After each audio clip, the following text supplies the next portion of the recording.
आज हम लोग सीखेंगे कि भारत का मैप कैसे बनाया जाता है और हिमालय के कुछ भागों के बारे में जानकारी लेंगे कि हिमालय कितने भागों में बटा है और क्या भाग हैं और कौन कौन सी ऊंची ऊंची चोटियां हैं जो अधिक पूछी जाती हैं पेपरों में, और उसके बारे में संज्ञान लेंगे हम लोग। और तो स्टार्ट करते हैं कि हिमालय कैसे बनता है।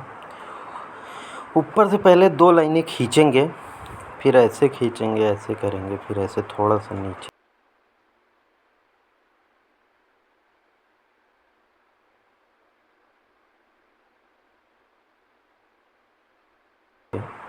फिर इधर घुमा के थोड़ा सा हल्का सा, फिर सीधे थोड़ा जाएंगे, फिर ये उत्तराखंड वाला एरिया से हल्का सा नेपाल बनाएंगे।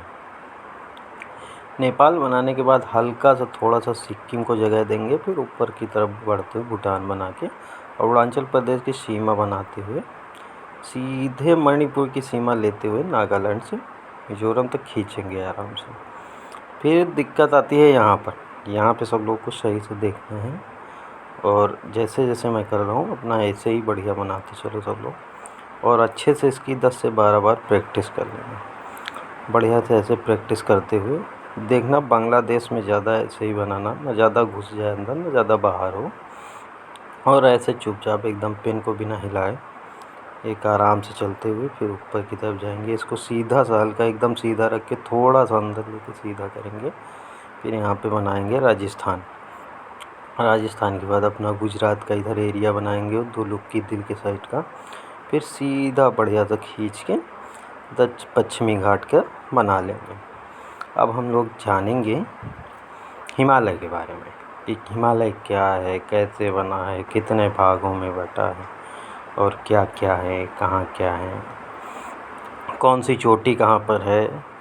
तो हम लोग बनाते हैं सबसे पहले हम लोग बनाएंगे, देखते हैं काराकोरम से स्टार्ट करेंगे। ऊंची चोटियाँ यहाँ पे ट्रांस हिमालय है, ट्रांस हिमालय के बाद बृहद हिमालय है, तो हम लोग चलते हैं पहले बृहद हिमालय बना लेते हैं, क्योंकि उसके बाद ट्रांस हिमालय उसके ऊपर है तो बनाने में थोड़ा आसानी होगी। तो ये बृहद हिमालय है, इसकी सीमा पश्चिम से होते हुए पूर्व की ओर जाते हुए फिर नीचे मिजोरम की ओर मुड़ जाती है आराम से। उसके बाद अब हम लोग बनाएंगे मध्य हिमालय बनाएंगे। मध्य हिमालय बृहद हिमालय के नीचे है, जो अपना पंजाब, उत्तराखंड और नेपाल, सिक्किम भूटान से होते हुए फिर निकल जाता, फिर आपस में जुड़ जाता है। उसके बाद बना रहे हैं शिवालिक हिमालय नेपाल तक फैला हुआ है, इसके ज़्यादा कोई विस्तृत एरिया नहीं है। अब हम लोग ऊपर से देखेंगे कि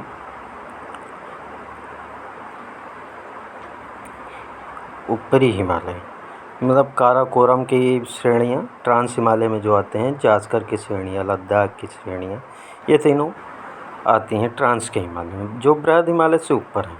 अब ये हम लोग बनाएंगे वो चोटियाँ जो बृहद हिमालय के सीमाओं पर उपस्थित हैं, एक पूर्वी सीमा पर, एक पश्चिमी सीमा पर। तो पश्चिमी सीमा पर उसे नामचा बरुआ कहा जाता है, पूर्वी सीमा पर बरुआ, और पश्चिमी सीमा पर नंगा पर्वत। और यहाँ पे हम लोगों ने सिक्किम में बनाया है कंचनजंगा, फिर नेपाल में मैकालू, माउंट एवरेस्ट, गौरी शंकर और मनसालू, धौलागिरी आदि बनाए। इतनी मुख्य चोटियाँ हैं। फिर हम लोग बनाएंगे अब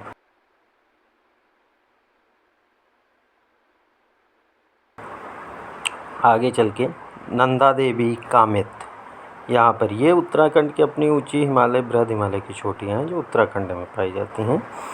अब आगे चलेंगे, सबसे ऊपर है कंचनजंगा, जो हमारे भारत की सबसे ऊंचा सर्वोच्च शिखर है, जो ट्रांस हिमालय में पाया जाता है। लेकिन अगर अपने वहाँ पूछ ले कि हिमालय की सबसे ऊंची चोटी भारत की, तो कंचनजंगा है। बल्कि अपने वहाँ जो हिमालय का सर्वोच्च शिखर है, ट्रांस हिमालय का सर्वोच्च शिखर पाया जाता है, वो K2 है, गार्डविन आस्टीन, जो काराकोरम श्रेणी में स्थित है ट्रांस में। ऊपर जो जास्कर, लद्दाख, काराकोरम की श्रेणियाँ हैं, उन्हें ट्रांस हिमालय कहा जाता है। उसके बाद बृहद हिमालय आता है, और उसके बाद जो है मध्य हिमालय, फिर शिवालिक हिमालय। इसको हम लोग लिख देते हैं।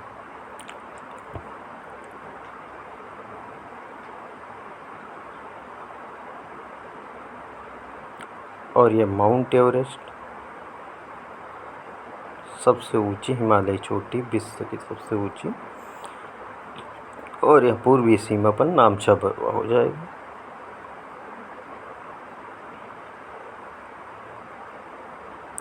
और नंगा पर्वत पश्चिमी सीमा पर उपस्थित है। यहाँ पर दो नदियाँ भी निकलती हैं जो नंगा पर्वत और नामचा बरुआ के बीच, जो संघीय अक्ष का निर्माण करती हैं, सिंधु और ब्रह्मपुत्र। ट्रांस हिमालय की 3 श्रेणियाँ हमने आपको बताया, काराकोरम और एक जास्कर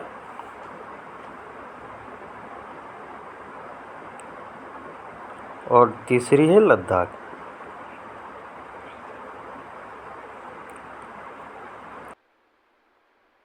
अब ये हिमालय, ये मध्य हिमालय हो गया अपना।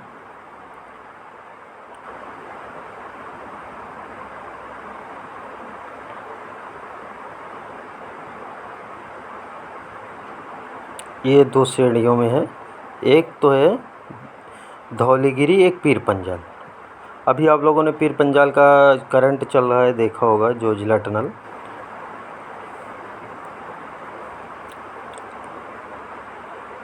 और ये हो गया अपना शिवालिक हिमालय।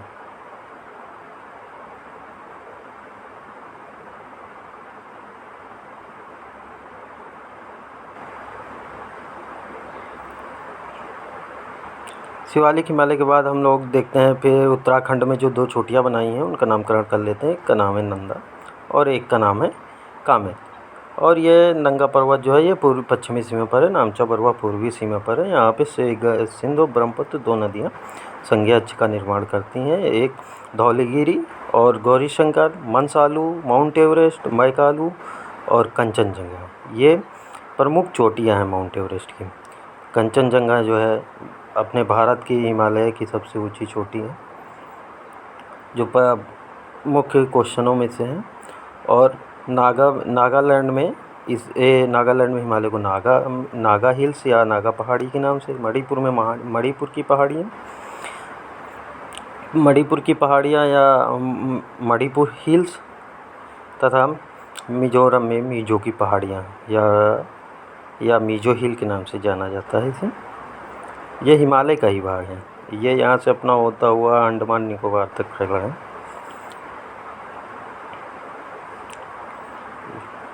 अब देखते हैं नागा पहाड़ी की सबसे ऊंची चोटी जो है, पूर्व की सबसे ऊंची, भारत की पूर्व की सबसे ऊंची चोटी के रूप में विख्यात है सारावती।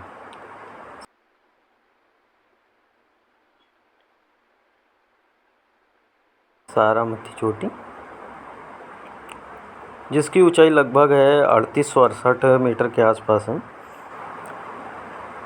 और मणिपुर है, फिर मणिपुर की ब्लू पीक है, इसकी सबसे ऊंची चोटी ब्लू पीक है। यहीं पे अपना एक तैरता हुआ राष्ट्रीय उद्यान किलिमंजारो है, जो विश्व का तैरता हुआ राष्ट्रीय उद्यान है, जो चारों ओर पहाड़ियों से घिरा हुआ लोकटक झील के बीचों बीच में पाया जाता है।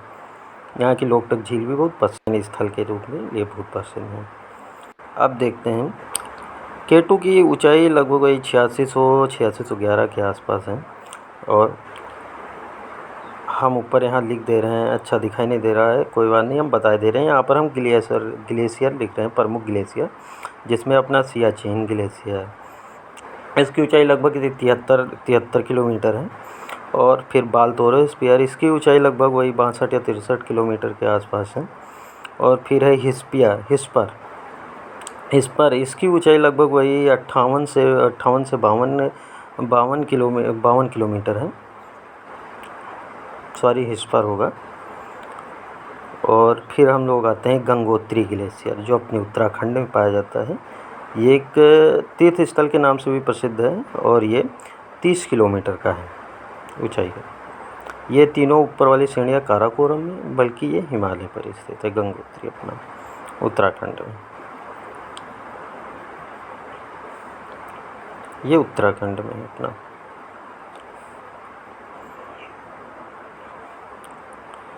अब हम लोग इसकी एक चौथी श्रेणी है ट्रांस हिमालय की, कैलाश पर्वत को भी इसी के अंतर्गत पढ़ा जाता है। कैलाश पर्वत ट्रांस हिमालय का ही हिस्सा है।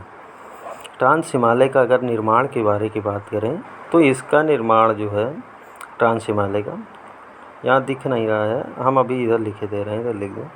ट्रांस हिमालय का निर्माण 33 सागर के अवसादों से हुआ है। 33 सागर के अवसादों से ट्रांस हिमालय का निर्माण हुआ है। इधर हम लिखे दे रहे हैं, इधर आप लोग को क्लियर दिख भी जाएगा।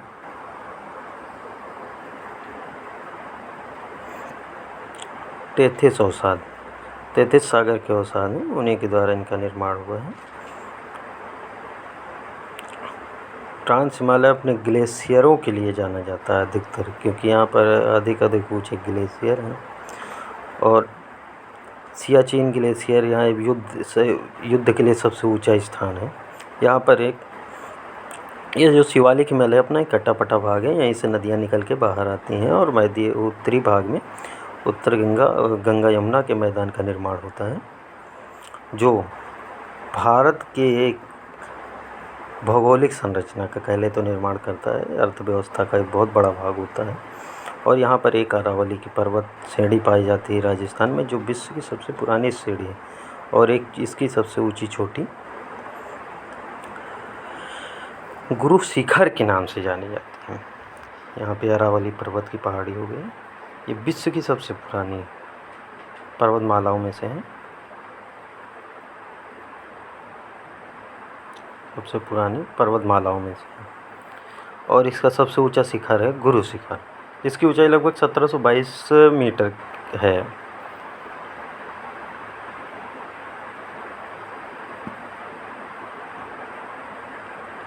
जिसकी ऊंचाई लगभग 1722 मीटर, ये सबसे ऊंचा शिखर है यहाँ का।